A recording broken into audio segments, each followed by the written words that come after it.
अस्सलाम वालेकुम स्टूडेंट्स। कैसे हैं आप लोग? उम्मीद करता हूँ आप सब खैरियत से होंगे। और बैंक रिकन्सिलेशन स्टेटमेंट में आज हम लेक्चर नंबर 5 स्टार्ट करने जा रहे हैं। इस लेक्चर में हम एक तो प्रीवियस लेक्चर्स का एक ब्रीफ सा ओवरव्यू लेंगे, ताकि वो स्टूडेंट्स जिन्होंने प्रीवियस लेक्चर्स नहीं सुने, नहीं देखे, तो वो इस लेक्चर से कुछ ना कुछ अंडरस्टैंड तो ज़रूर कर पाएँ।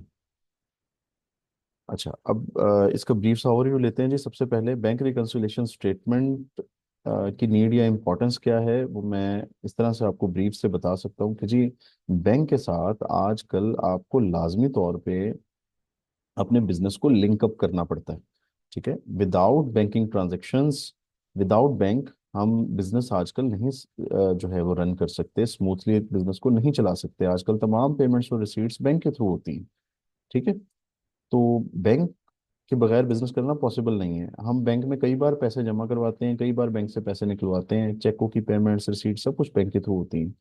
अब बैंक के साथ जितनी जितनी डिफरेंट टाइप्स की ट्रांजेक्शन्स हम लोग करते हैं, हम इनका रिकॉर्ड अपने पास कैश बुक में मेंटेन करते हैं। ठीक है, और इन तमाम ट्रांजेक्शन्स का रिकॉर्ड बैंक भी अपने पास पासबुक में जो है वो रखता है। हम कहाँ रखते हैं? कैश बुक में। और बैंक कहाँ रखता है स्टूडेंट्स? पासबुक में या बैंक स्टेटमेंट में। ठीक है, फॉर एग्जाम्पल हम 1 जनवरी से 31 जनवरी तक की कैश बुक और पासबुक हमारे सामने टेबल पे पड़ी हुई है, और हम इनको कंपेयर कर रहे हैं। हम देख रहे हैं कि कैश बुक क्या बैंक बैलेंस शो कर रही है और पासबुक क्या बैंक बैलेंस शो कर रही है। हमारे रिकॉर्ड के मुताबिक हमारा बैंक बैलेंस जो है वो 1 लाख है, यानी बैंक में हमारे 1 लाख रुपए पड़े हैं। ये कौन कह रहा है? ये कैश बुक कह रही है। ठीक है, और बैंक स्टेटमेंट जो हमने बैंक से मंगवाई है ऑन डिमांड, जब उसके अंदर हम अपना बैंक बैलेंस देखते हैं तो वो 50,000 है। ठीक है, तो ये जो डिफरेंस अराइज हुआ है ना स्टूडेंट्स, कैश बुक और पासबुक के बैलेंस में, यही वजह बनता है बैंक रिकंसिलिएशन स्टेटमेंट बनाने की। ठीक है, अगर ये डिफरेंस ना आए तो हम बैंक रिकंसिलिएशन स्टेटमेंट नहीं बनाते। कि हमारी कैश बुक के रिकॉर्ड के मुताबिक हमारा बैंक बैलेंस 1 लाख है, और जबकि बैंक स्टेटमेंट के मुताबिक हमारा बैंक बैलेंस 50,000 है। ये जो डिफरेंस है, ये डिफरेंस आता क्यों है स्टूडेंट्स? तो इसकी 7 रीजंस हैं। ये डिफरेंस प्रैक्टिकली आता है और इसकी 7 रीजंस हैं, जिन्हें हम कहते हैं रीजंस ऑफ डिफरेंसेस या causes of difference between cash book and passbook balance. ठीक है, हमारा रिकॉर्ड बैंक के रिकॉर्ड से डिफर कर रहा होता है। इसकी टोटल 7 रीजंस हैं। अब आप देखें, टोटल जो डिफरेंस आ रहा है कैश बुक और पासबुक के बैलेंस में, वो 50,000 का है। अब ये लाजमी नहीं कि किसी एक रीजन की वजह से हो। ये टोटल मैंने बताया आपको 7 रीजंस हैं। ठीक है, अनक्रेडिटेड चेक्स हैं, अनप्रेजेंटेड चेक्स हैं, अनरिकॉर्डेड रिसीट्स हैं, रिकॉर्डेड पेमेंट्स हैं, चेक डिसऑनर्ड है, कैश बुक एरर्स हैं, पासबुक एरर्स हैं। तो इन तमाम रीजंस पे मैं प्रीवियस वीडियोस बना चुका हूँ। आप लोगों ने अगर डिटेल से इनके बारे में इनकी अंडरस्टैंडिंग लेनी हो, तो आप जो है वो प्रीवियस लेक्चर्स देख सकते हैं, जिनमें क्लियरली ये बताया गया है कि ये है क्या, व्हाट इज, ठीक है, दिस रीजन। और फिर ये बताया गया है कि इस रीजन की वजह से डिफरेंस क्यों आता है, उसको एक्सप्लेन किया गया है। आज हम ब्रीफ सा इन जो काम है क्वेश्चंस करने के हवाले से, वो मैं आपको बता रहा हूँ। देखें, अनक्रेडिटेड चेक्स को याद रख लें। आपने बीआरएस में क्रेडिट करना है, इसकी नेचर क्रेडिट होगी, क्योंकि ये क्रेडिट नहीं हुए ना, तो आप इन्हें क्रेडिट कर देंगे, तो इसकी वजह से जो डिफरेंस आ रहा है वो रिमूव हो जाएगा। अनप्रेजेंटेड चेक्स जो होते हैं, इनको आपने डेबिट किया करना है। ठीक है, बीआरएस में। अनरिकॉर्डेड रिसीट्स जो हैं, इनको आपने डेबिट किया करना है। अनरिकॉर्डेड पेमेंट्स को क्रेडिट किया करना है। चेक डिसऑनर्ड को भी क्रेडिट किया करना है।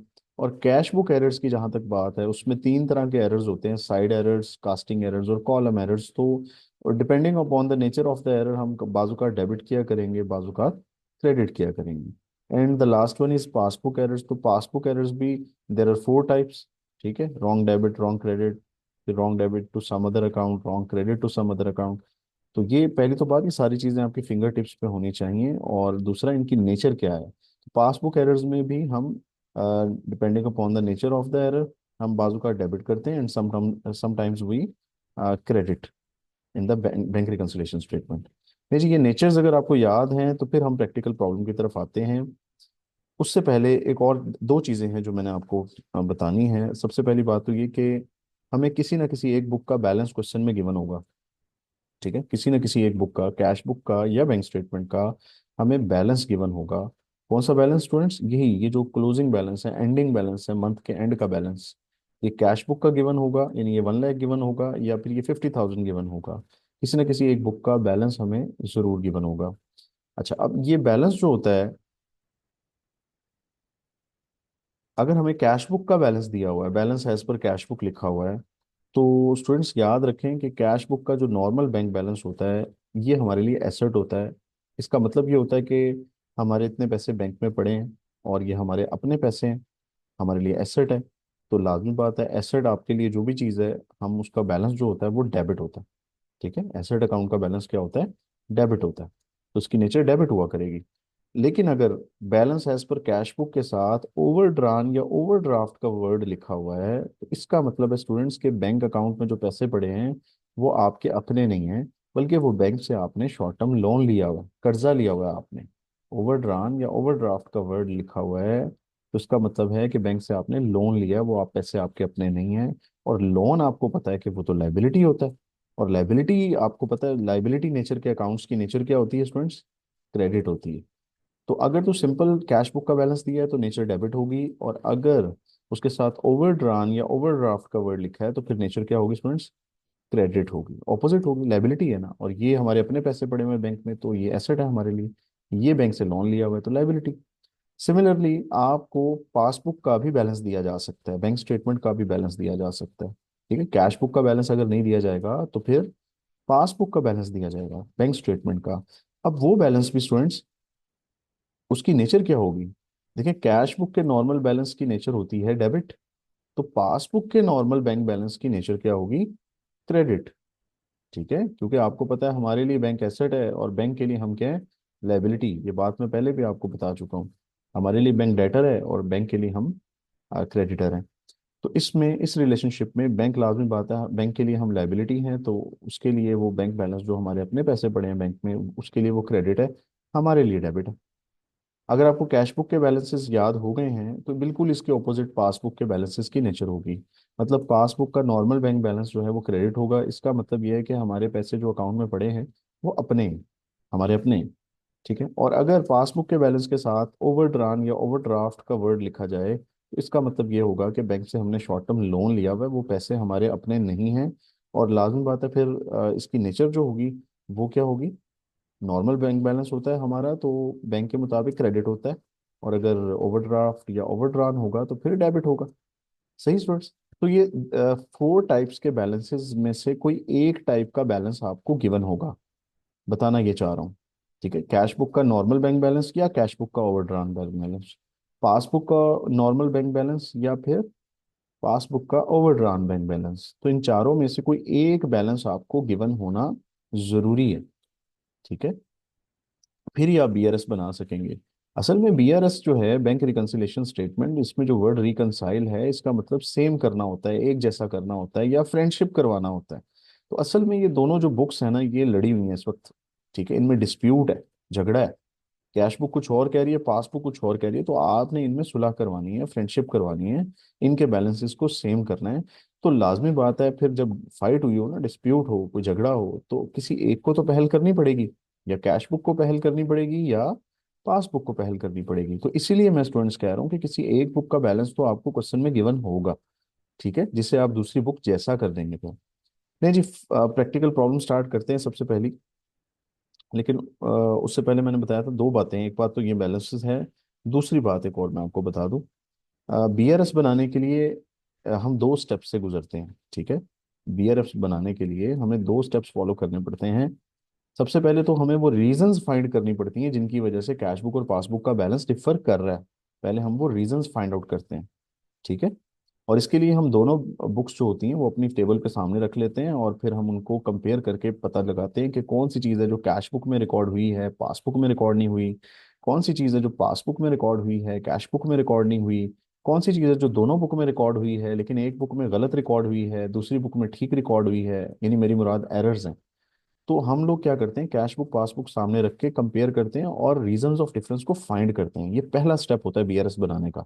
ठीक है, लेकिन मजे की बात है स्टूडेंट्स कि आप लोगों को आईकॉम लेवल पर ये स्टेप नहीं करना पड़ेगा। ठीक है, आप लोगों के लिए आसानी है, आपको ये स्टेप नहीं करना पड़ेगा। आपको रीजंस ऑफ डिफरेंस जो हैं वो गिवन होंगी। आपको रीजंस ऑफ डिफरेंस क्वेश्चन में गिवन होंगी, ठीक है, खुद निकाल के दी होंगी। आपको क्या करना है, जस्ट ये सेकंड स्टेप अप्लाई करना है। आपने बीआरएस बनानी है, बैंक रिकंसिलिएशन स्टेटमेंट।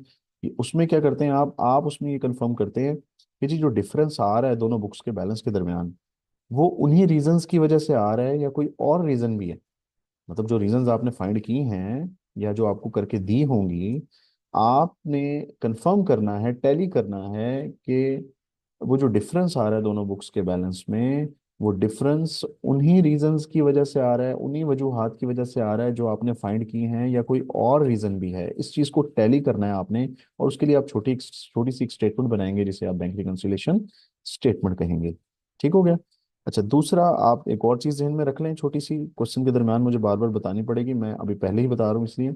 डेबिट को आप ऐसे ही समझे जैसे कि मैथमेटिक्स में प्लस का साइन है, ठीक है। और क्रेडिट को आप ऐसे समझे जैसे माइनस का साइन है। ये आपके लिए बड़ी आसानी पैदा कर देगा। फॉर एग्जाम्पल, अगर डेबिट का 1000 है और क्रेडिट का 300 है, तो स्टूडेंट्स अगर हम इसको प्लस माइनस करते हैं तो कैसे करेंगे? देखिए, डेबिट का मतलब है प्लस और क्रेडिट का मतलब है माइनस। तो प्लस माइनस माइनस, ठीक है, आपको पता है ना, प्लस माइनस माइनस, तो आंसर आएगा 700 रुपीज, क्योंकि हम इन दोनों फिगर्स को माइनस कर देंगे। और साइन कौन सी फिगर का आएगा? आपको पता है कि हैवियर अमाउंट जो होती है, जो लार्जर अमाउंट होती है, उसका साइन आता है। तो लार्जर अमाउंट है 1000, इसका साइन क्या है? डेबिट। तो लिहाजा डेबिट का साइन आएगा 700 के साथ। क्लियर है स्टूडेंट्स? तो ये चीज आपको बतानी थी कि आपने डेबिट को प्लस समझना है और क्रेडिट को माइनस समझना है। दूसरी बात ये है कि आपको रीजंस ऑफ डिफरेंस फाइंड करके दी होंगी, आपने फाइंड नहीं करनी, आपने जस्ट बीआरएस बनानी है, आपने डिफरेंस को टैली करना है। और किसी एक बुक का बैलेंस आपको गिवन होगा। ठीक है, लें जी, फुल फ्लेज प्रॉब्लम हम स्टार्ट करते हैं। एक आपकी बुक ही प्रॉब्लम लूंगा मैं। प्रॉब्लम नंबर 8 से आपकी बुक में प्रॉब्लम शुरू हो रही है, ठीक है। मिस्टर सुहेल अफजल की बुक है ये, उसी का ही क्वेश्चन नंबर 8 है।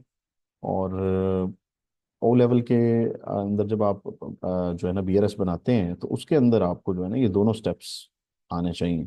डिटेल से आप लोग करते हो काम, ठीक है। फ्रैंकफर्ट की अकाउंटिंग यूज होती है वहाँ पे, या जो है ना दूसरी जो अकाउंटिंग है जो कैम्ब्रिज ने रिकमेंड की हुई है, तो हम उसको देख रहे होते हैं। आईकॉम लेवल में हमें बहुत आसान काम होता है, उसके अंदर इतनी डिटेल में हम नहीं जाते, बस रीजंस ऑफ डिफरेंस दी गई हैं, हमने टैली करना है कि डिफरेंस इन्हीं रीजंस की वजह से आ रहा है या नहीं। ओ लेवल वाले स्टूडेंट्स के लिए मैं एक अलहदा वीडियो बना दूंगा जिसमें मैं ये पूरा काम करके दिखाऊंगा कि हम रीजंस कैसे फाइंड करते हैं और फिर डिफरेंस को टैली कैसे करते हैं। ठीक हो गया स्टूडेंट्स? देखिए, एक प्रैक्टिकल प्रॉब्लम है, इसे रीड करते हैं फिर से सॉल्व करते हैं। जस्ट 5 to 10 मिनट्स का काम होता है प्रॉब्लम सॉल्व करना बीआरएस की, ये मैं आपको पहले ही बता चुका हूँ, ये टाइम सेविंग क्वेश्चन है। ठीक है, तो इसको देखिएगा। From the following particulars prepare a bank reconciliation statement of Sarmad and company as on 31 December 2015। ठीक है, डेट्स कुछ भी हो, नाम कुछ भी हो, अमाउंट्स कुछ भी हो, ठीक है। जो पैटर्न है क्वेश्चन का वो एक जैसा होगा। तो अपनी बुक में आपके पास जो भी बुक है उसके अंदर आप देख लीजिएगा।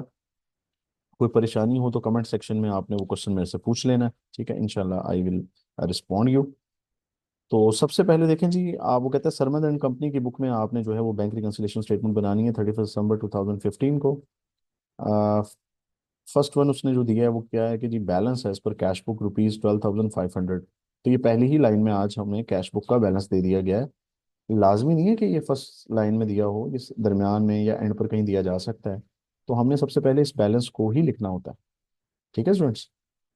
तो अब ये कैश बुक का बैलेंस है, और कैश बुक का बैलेंस आपको पता है नॉर्मल बैंक बैलेंस होता है। तो उसकी नेचर आपको मैंने बताया था, कैश बुक के नॉर्मल बैलेंस की जो नेचर होती है वो डेबिट होती है। ठीक है, हमारे लिए एसेट होता है ये। अच्छा, उसके बाद अगर आप देखें, cheques issued amounting to ₹4500 not presented for payment. ऐसे चेक्स जो इशू किए गए थे लेकिन क्या नहीं हुए फ्रेंड्स, इस चीज को आपने नोट करना है, क्या नहीं हुए वो चेक्स?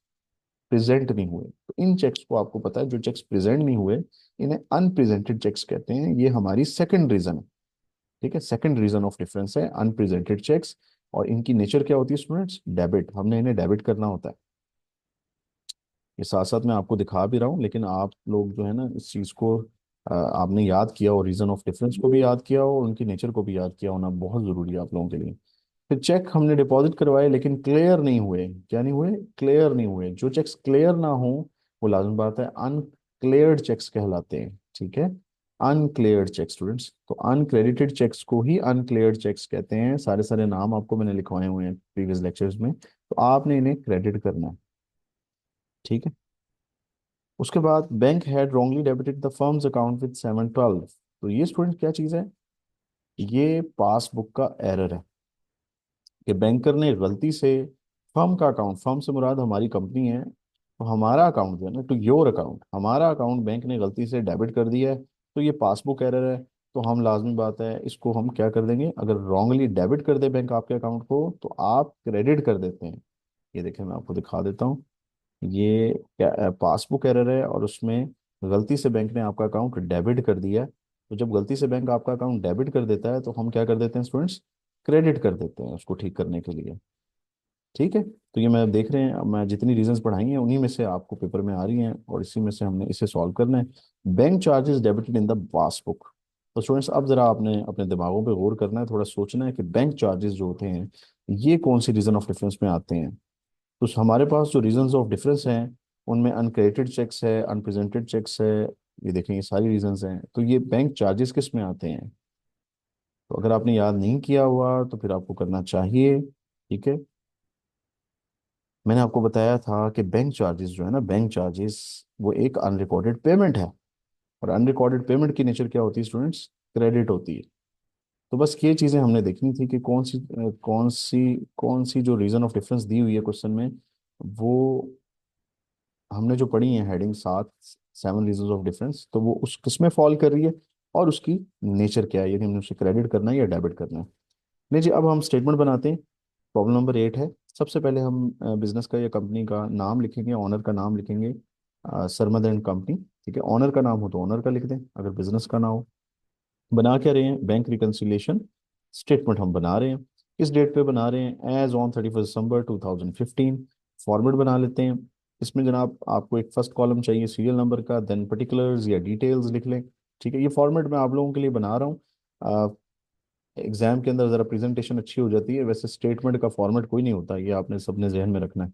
ठीक है, आप सिंपल इसको फॉर्मेटिंग के बगैर भी बना देंगे तो आपको मार्क्स मिल जाएंगे, लेकिन हम ज़रा प्रेजेंटेशन अच्छी करने के लिए ऐसा कर रहे हैं। पहला कॉलम सीरियल नंबर का है, सेकंड कॉलम फॉर पर्टिकुलर्स यानी रीजंस ऑफ डिफरेंस, बेसिकली यहाँ पे हमने रीजंस ऑफ डिफरेंस लिखनी है।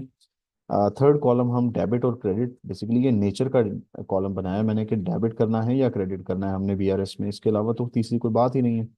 चौथा कॉलम जो है वो अमाउंट का होगा, जहां हम फिगर लिखेंगे, अमाउंट लिखेंगे। तो स्टूडेंट सबसे पहले जो चीज़ हमें क्वेश्चन में से यहाँ पे लिखनी होती है दैट इज बैलेंस। किसी एक बुक का बैलेंस मैंने कहा आपको गिवन होगा, तो हमें आज कैश बुक का बैलेंस गिवन है, हम कैश बुक का बैलेंस लिख देते हैं। इसकी नेचर भी हमें पता है कि डेबिट है, 12,500 है। ठीक है, तो देखिए हम लिखते हैं number 1, balance as per cash book, इसकी नेचर डेबिट है और अमाउंट कितनी है, 12,500। Done students. अच्छा, इसके बाद अगर आप देखें cheques issued amounting to rupees, ये आपको पता क्या है, जो प्रेजेंट नहीं हुए चेक्स अनप्रेजेंटेड चेक्स हैं। तो अगर आप ये पूरी लाइन लिखना चाहते हैं पूरी लाइन लिख लें। Number 2, cheques issued but not presented for payment, आप पूरी लाइन लिख लें। अगर आप सिर्फ ये लिख दें अनप्रेजेंटेड चेक्स तब भी चलेगा। ठीक है, तब भी कोई मसला नहीं है आपको। अच्छा, अब मुझे बताएं अनप्रेजेंटेड चेक्स की नेचर क्या होती है, ये आपको पता होनी चाहिए स्टूडेंट्स। डेबिट होती है। ठीक है, डेबिट होती है तो हम नेचर में लिखेंगे डेबिट। और अमाउंट अगर आप देखें 4,500 है तो हम लिख देंगे 4,500। सही है। अब आगे क्या काम करना है, आगे आपने वही काम करना है जो मैंने अभी आपको समझाया। यदि आप डेबिट को प्लस समझना है और क्रेडिट को माइनस समझना है, तो देखें ये भी डेबिट है ये भी डेबिट है, it means plus plus plus. ठीक है, ये दोनों अमाउंट्स जो हैं ये प्लस हो जाएंगी। और साइन भी आपको पता है लार्जर वैल्यू का आएगा, यानी कि डेबिट का साइन आएगा और प्लस होके अमाउंट आ जाएगी 17,000। Done student. तो बस ऐसे ही बाकी रीजंस के साथ भी करना है। नंबर 3 जो थी reason of difference that is cheques deposited but not cleared, तो ये अनक्लियर्ड चेक्स हैं। तो अगर आप इन्हें अनक्लियर्ड चेक्स लिख देंगे या पूरी लाइन जो स्टेटमेंट यहाँ पे गिवन है एज इट इज लिखेंगे, checks deposited but not cleared, दोनों सूरतों में ठीक है। ठीक है स्टूडेंट्स। तो अनक्लियर्ड चेक्स की अमाउंट देख लें, वो है 3,110 यानी 3,110। तो आपको पता है इनकी नेचर क्या होती है, क्रेडिट होती है। ठीक है, uncleared cheques, uncredited cheques, undeposited cheques, omitted cheques, इनकी नेचर क्रेडिट होती है। इसके 5 नेम्स मैंने आपको लिखवाए थे। तो क्रेडिट कर दिया और अमाउंट लिख दी 3,110। अगेन अब अगला काम क्या है, प्लस माइनस करना है। तो भाई डेबिट और क्रेडिट यानी कि प्लस माइनस माइनस, ठीक है, प्लस माइनस माइनस माइनस होगी दोनों अमाउंट्स। और साइन आएगा लार्जर वैल्यू का, यानी लार्जर वैल्यू 17,000 है तो इसका साइन डेबिट है तो डेबिट का साइन आएगा। और ये दोनों माइनस हो जाएंगी, माइनस करके आप कैलकुलेटर्स आपके पास होने चाहिए स्टूडेंट्स, कैलकुलेटर के बगैर ना बैठे लेक्चर सुनने के लिए, कैलकुलेटर आपके हाथों में होने चाहिए। ठीक है, मशीन्स के बगैर, वेपन्स के बगैर आप जंग में चले जाएंगे तो फिर तो शहादत आपका मुकद्दर होगी। तो अभी आपने गाजी बनना है, शहीद नहीं होना। तो काइंडली कैलकुलेटर अपने हाथों में रखें और साथ साथ प्लस माइनस करें। ठीक है, तो 13,890 रुपीज आएगा माइनस करके। 17,000 में से मैंने 3,110 को माइनस किया। Then fourth reason of difference हमारे पास है, bankers had wrongly debited the firm's account, यानी बैंक ने गलती से आपका अकाउंट डेबिट कर दिया। तो स्टूडेंट्स ये पासबुक एरर है, तो इसको हम क्रेडिट करेंगे। तो पहले हम लिख लें, fourth one is bankers has wrongly debited the firm's account, या हम लिख सकते हैं a wrong debit given by bank to your account. हम स्टेटमेंट चेंज कर सकते हैं, नो इशू। ठीक है, मीनिंग बस सेम रहना चाहिए। आपको पता है गलती से डेबिट किया बैंक ने हमारा अकाउंट, तो हम इसको क्रेडिट करके ठीक करेंगे ना। सही। और यानी आपके अकाउंट से गलती से बैंक ने पैसे निकाल लिए हैं, डेबिट करने का यही मतलब होता है। अच्छा, और अमाउंट अगर आप देखें इसकी तो 712 है, तो 712 लिख दिया। अब अगेन डेबिट क्रेडिट मतलब plus minus minus, again minus होंगी अमाउंट और साइन आएगा लार्जर वैल्यू का, यानी डेबिट का साइन आएगा। ठीक है, और माइनस होकर अमाउंट आएगी 13,178। आप करके देख लें बेशक कैलकुलेटर पे। लास्ट वन रीजन जो है वो है bank charges debited in the passbook ₹35।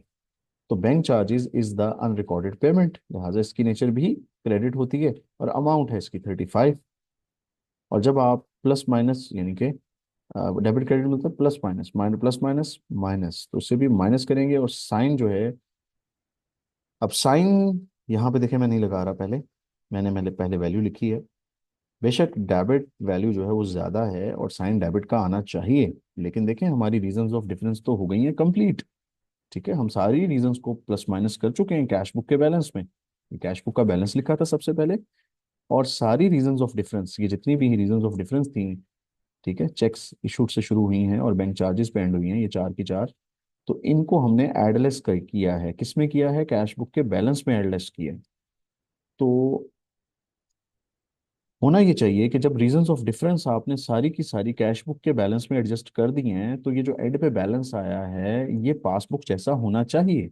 तो इसीलिए हम स्टूडेंट्स, हम लोग लास्ट में जो नेचर आ रही होगी, हम वो नेचर नहीं लगाएंगे बल्कि उसके ओपोजिट नेचर लगाएंगे। अब आ तो डेबिट रही थी, लेकिन मैंने क्या लिखी है? क्रेडिट लिखी है। ठीक है, क्यों लिखी है? क्योंकि भाई अब ये जो बैलेंस है ये बिल्कुल वैसा ही है जैसे कि पासबुक का बैलेंस है, तो मैं इसे बैलेंस एज पर पासबुक लिख सकता हूँ। और लाजमी बात है, जब कैश बुक के बैलेंस की जो नेचर होती है, पासबुक के बैलेंस की नेचर उसके ऑपोजिट होती है। ठीक है, अब एंड पे आ तो डेबिट नेचर रही थी, लेकिन मैंने क्या,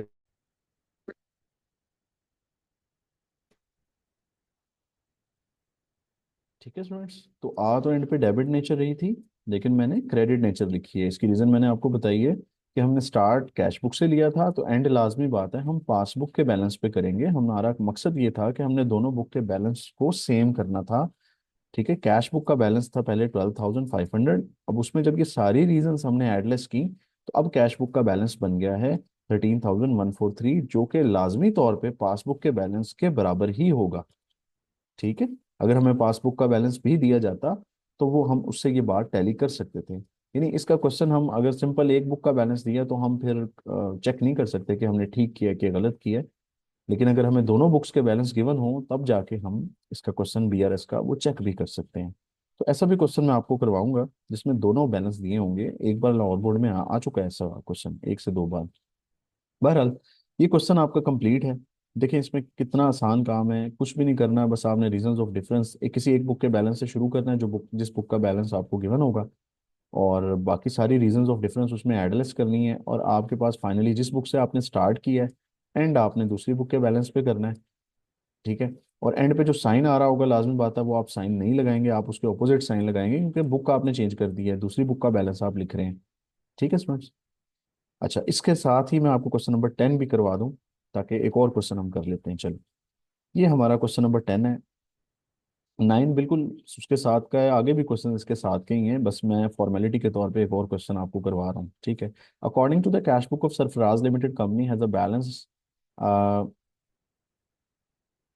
at the bank 3,800 rupees on 31st March 2015, but this did not agree with the bank statement on the same date। वो कहता है जी, cash book Sarfaraz limited company की, उसका बैंक बैलेंस शो हो रहा था 3,800, कैश बुक शो कर रही है, ये जो बैलेंस दिया हुआ है किस बुक का है? कैश बुक का। 31 मार्च 2015 का, लेकिन ये अग्री नहीं कर रहा, मतलब ये उस जैसा नहीं है। किस जैसा नहीं है? बैंक स्टेटमेंट के बैलेंस जैसा नहीं है। सेम डेट पे हमने बैंक स्टेटमेंट भी मंगवाई है, उसके बैलेंस से वो टैली नहीं कर रहा। And investigation into the difference gives the following information. फिर हम क्या करते हैं, हम इन्वेस्टिगेट करते हैं कि व्हाई दिस डिफरेंस अकर्स। तो हमने जब दोनों बुक्स को अपने सामने रखा, कंपेयर किया, ठीक है, हमने उसके अंदर से फिर हमें कंपैरिजन करके ये रीजंस ऑफ डिफरेंस जो हैं ये हमें फाइंड हुई हैं। सबसे पहले आपको पता है कि रीजंस ऑफ डिफरेंस लिखने से पहले हम लोग बीआरएस का फॉर्मेट बनाएंगे। Sarfaraz limited company bank reconciliation statement 31 मार्च 2015 फॉर्मेट बनाया, serial number, particulars, debit credit, amount. सबसे पहले जो हम लिखते हैं स्टूडेंट्स, क्या लिखते हैं? बैलेंस लिखते हैं। किसी ना किसी एक बुक का हमें बैलेंस गिवन होगा, तो फर्स्ट लाइन में देखें कैश बुक का बैलेंस गिवन है 3800। तो ये मैं लिखने लगा हूँ कैश बुक का बैलेंस। आपको पता है इसकी नेचर डेबिट होती है, लिख दिया 3800 जी। तो नेक्स्ट, अब इसके साथ सीरियल नंबर कोई नहीं था, मैंने भी नहीं लिखा। रीजन ऑफ डिफरेंस जो पहली है वो ट्रेड सब्सक्रिप्शन है, ठीक है, had not been entered in the cash book. तो ट्रेड सब्सक्रिप्शन आपको याद आना चाहिए कि ये कौन सी रीजन है। अगर नहीं भी आ रहा तो मैं इसके लिए भी आपको एक ट्रिक बताने लगा हूँ। मैंने आपको बताया भी था जब रीजन ऑफ डिफरेंस पढ़ाई थी। लेकिन ट्रेड सब्सक्रिप्शन कोई चेक नहीं है, तो ये अनक्रेडिटेड चेक और अनप्रेजेंटेड चेक में में से हो नहीं सकता। अच्छा, ये चेक डिसऑनर भी नहीं है, ये कैश बुक एरर भी नहीं है, ये पासबुक एरर भी नहीं है। ये या तो अनरिकॉर्डेड सीट है या अनरिकॉर्डेड पेमेंट है। तो अब इसमें से कैसे देखते हैं कि अगर आपका बैंक बैलेंस बढ़ रहा है इसकी वजह से तो ये अनरिकॉर्डेड सीट है, और अगर आपका बैंक बैलेंस कम हो रहा है इसकी वजह से तो अनरिकॉर्डेड पेमेंट है। तो आप देख लें, ट्रेड सब्सक्रिप्शन तजारती चंदा आप पे कर रहे हैं, बैंक के थ्रू पे करवा रहे हैं, लेकिन कैश बुक में एंटर नहीं कर रहे आप। तो ये एक पेमेंट है जिसकी वजह से आपका बैंक बैलेंस कम हो रहा है, ठीक है ना। तो अनरिकॉर्डेड पेमेंट है और पेमेंट की नेचर क्रेडिट होती है। तो आप देखें, मैं इसको लिखने लगा हूँ। Number one, trade subscription paid by bank, इसकी नेचर क्रेडिट होगी क्योंकि ये एक पेमेंट है और 500 रुपीज इसकी अमाउंट है। तो अगेन वही काम करना है, डेबिट क्रेडिट मतलब प्लस माइनस माइनस हो जाएगा। तो माइनस करके जो वैल्यू आ रही है दैट इज 3300। और डेबिट का साइन मैंने क्यों लगाया? क्योंकि भाई लार्जर वैल्यू डेबिट है, ठीक है। लार्जर वैल्यू आपको पता है 3800 है और इसके साथ साइन डेबिट का है, तो डेबिट का साइन ही लगेगा। इसके बाद आगे चलते हैं। एक चेक था जो कि हमने एडवर्टीजमेंट के लिए पे किया। Cheque paid for advertising on 10th March for rupees 197 has not been entered in the cash book. अब ये स्टेटमेंट एज इट इज मैंने आपको नहीं लिखवाई थी कि जी एडवर्टाइजिंग का के लिए हमने चेक पे किया है, लेकिन वो चेक पे तो किया लेकिन कैश बुक में हमने एंटर नहीं किया, ठीक है।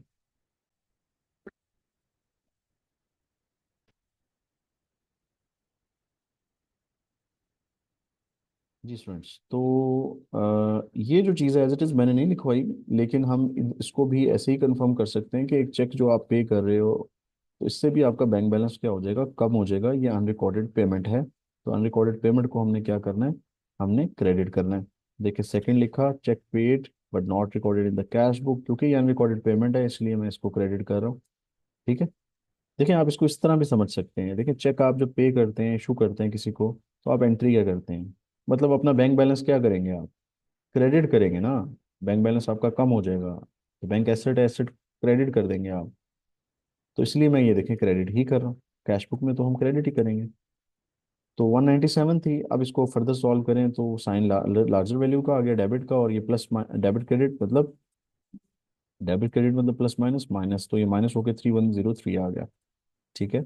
Similarly third reason of difference में क्या कहता है? चेक है 1100 के, सेंड टू क्रेडिटर्स, क्रेडिटर्स को इशू किए गए 30 मार्च 2015 को, were not paid by bank, लेकिन बैंक ने अभी तक उनकी पेमेंट नहीं की अंटिल 5 अप्रैल 2015। अगले महीने के भी 5 दिन गुजर गए लेकिन बैंक ने अभी तक उनकी पेमेंट नहीं की। तो भाई एक दिन भी गुजर गया ना, 31 मार्च तक आप जो है ना वो आप कंपेयर कर रहे हैं कैश बुक पासबुक, तो एक दिन के बाद भी अगर वो पे हो जाता, 31 मार्च के बाद जब भी वो पे होता, वो हमारे लिए अनपेड ही कहलाता, ठीक। क्योंकि हमारे सामने जो कैश बुक पासबुक पड़ी हुई है वो 31 मार्च तक की है, उसके बाद की एंट्री दोनों बुक्स में नहीं होगी, ठीक है। तो ये चेक्स हैं जी, क्रेडिटर्स को इशू किए हैं लेकिन अभी तक बैंक ने पे नहीं किए, तो ऐसे चेक्स को हम कहते हैं unpaid cheques, unpresented cheques, undebited cheques, uncashed cheques, ठीक है। और इनकी नेचर क्या होती है? डेबिट होती है। अब जिन लोगों ने याद किया हुआ है उन लोगों को तो कोई मसला ही नहीं हो रहा है, लेकिन जिन लोगों ने याद नहीं की हुई सारी रीजंस ऑफ डिफरेंस और उनकी नेचर, उनके लिए तो ये बड़ी टेंशन वाली मतलब एक काम है। तो रीजंस ऑफ डिफरेंस काइंडली याद करें और उनकी नेचर को आप याद करें उन्हें क्या करना है। अनपेड चेक्स लिख दिए, तो अब डेबिट डेबिट आपको पता है कि प्लस प्लस प्लस हो जाएंगे, तो जब साइन भी लार्जर वैल्यू का आएगा यानी 3103 का, तो 4203 आपकी अमाउंट आ गई। इसके बाद देखिए मैंने पूरी लाइन नहीं लिखी, मैंने सिर्फ क्या लिख दिया, अनपेड चेक्स, तो ये भी ठीक है, इस तरह भी लिख सकते हैं आप। फिर जी चेक रिसीव किए कस्टमर से 1680 के, वर पेड इनटू बैंक, बैंक में जमा भी करवाए। ठीक है, पेड इनटू बैंक का मतलब होता है बैंक में जमा करवा दिए on 28 March, but were not credited by the bank, लेकिन वो अभी तक क्रेडिट नहीं हुए बैंक की तरफ से। तो ऐसे चेक्स जो बैंक ने अभी तक क्रेडिट नहीं किए स्टूडेंट्स, उन्हें क्या कहते हैं, अनक्रेडिटेड चेक्स कहते हैं। ठीक है, तो मैंने अनक्रेडिटेड चेक्स लिखा सिर्फ, और नेचर लिखी, क्रेडिट करते हैं हम इन्हें, और अमाउंट है 1680, तो 1680 भी लिख दिया मैंने। डन। इसके बाद आपको पता है हमने वही काम करना है, हमने देखना है कि प्लस माइनस करना है। तो डेबिट क्रेडिट मतलब प्लस माइनस माइनस माइनस हो जाएंगी दोनों अमाउंट्स, और साइन लार्जर वैल्यू का यानी 4203 का आएगा, और माइनस करके वैल्यू आ गई 2523, 2523। Then fifth and last one reason of difference is interest on investment collected by bank. तो आप मुझे बताएं कि भाई इंटरेस्ट ऑन इन्वेस्टमेंट ये कौन सी रीजन ऑफ डिफरेंस में आता है स्टूडेंट। देखिए मैं आपने याद नहीं किया हुआ तो फिर मसला है, अगर याद किया हुआ तो फिर आप मुझे क्विकली बता सकते हैं। देखिए इंटरेस्ट ऑन इन्वेस्टमेंट, ये देखिए interest on investment collected by bank, interest bank आपके इन्वेस्टमेंट पे कलेक्ट करता है और आपके अकाउंट में डाल देता है, यानी आपका बैंक बैलेंस बढ़ जाता है, तो ये अनरिकॉर्डेड रिसीट है, अनरिकॉर्डेड रिसीट है, और आपने इसे डेबिट करना है बीआरएस में। ठीक है, तो हम इसे डेबिट करने वाले हैं। देखिए मैं लिखने लगा, fifth one reason is interest on investment collected by bank, और डेबिट करना है हमने इसे, अमाउंट इसकी 300 है, तो डेबिट डेबिट मतलब प्लस प्लस प्लस, दोनों वैल्यूज प्लस हो जाएंगी। और साइन जो आएगा स्टूडेंट्स, साइन आपको पता है कि वो अब खत्म हो गई है रीजंस ऑफ डिफरेंस, हमने बात शुरू शुरू की थी कैश बुक के बैलेंस से, तो एंड पे किस पे करेंगे, पासबुक के बैलेंस पे हम एंड करेंगे, और जो साइन आ रहा है डेबिट का साइन आ रहा है, हम डेबिट का साइन नहीं लगाएंगे, हम ऑपोजिट साइन लगाएंगे। ठीक है, जो साइन आ रहा होगा हम उसके ऑपोजिट साइन लगाएंगे, और बुक भी हम चेंज कर देंगे, बुक हमने कैश बुक से शुरुआत की थी, एंड हम करेंगे पासबुक के बैलेंस पे, क्योंकि हमने कैश बुक को पासबुक जैसा बना दिया। ठीक है स्टूडेंट्स, तो बस ये काम करना है आप लोगों ने। तो इसके साथ के अब जो बाकी क्वेश्चन हैं, उनमें क्वेश्चंस में ये देखें, क्वेश्चन नंबर 11 है, ये क्वेश्चन नंबर 9 है, 10 है, 10 तो मैंने करवा दी है, 12 है, 13 है, 14 है, 15 है, 16, 17। ठीक है, तो ये मैक्सिमम क्वेश्चंस आप कर सकते हैं, जितने भी आप क्वेश्चन कर सकें आप कोशिश करेंगे स्टूडेंट्स क्वेश्चन कर लें। ठीक है, सेम पैटर्न है, यही सब कुछ है, लेकिन सबसे पहले आप रीजंस ऑफ डिफरेंस को याद करें, जब तक रीजंस ऑफ डिफरेंस याद नहीं है, उनकी नेचर याद नहीं है, आप एक छोटे से छोटा क्वेश्चन भी बीआरएस कर नहीं कर सकते। बाकी आपको कोई प्रॉब्लम आ रही है तो काइंडली आप कमेंट सेक्शन में आप ज़रूर लिखा करें, अपना फीडबैक भी दिया करें कि आपको समझ आ रही है नहीं आ रही, कैसे समझ आ रही है। ठीक है, और जो अगर कोई कन्फ्यूजन है तो भी कमेंट्स में आप उसको इंक्वायर कर सकते हैं, पूछ सकते हैं, मैं आपको उसका फीडबैक दे दूंगा। थैंक यू स्टूडेंट्स, खुश रहें और दुआ में याद रखें। अल्लाह हाफिज़।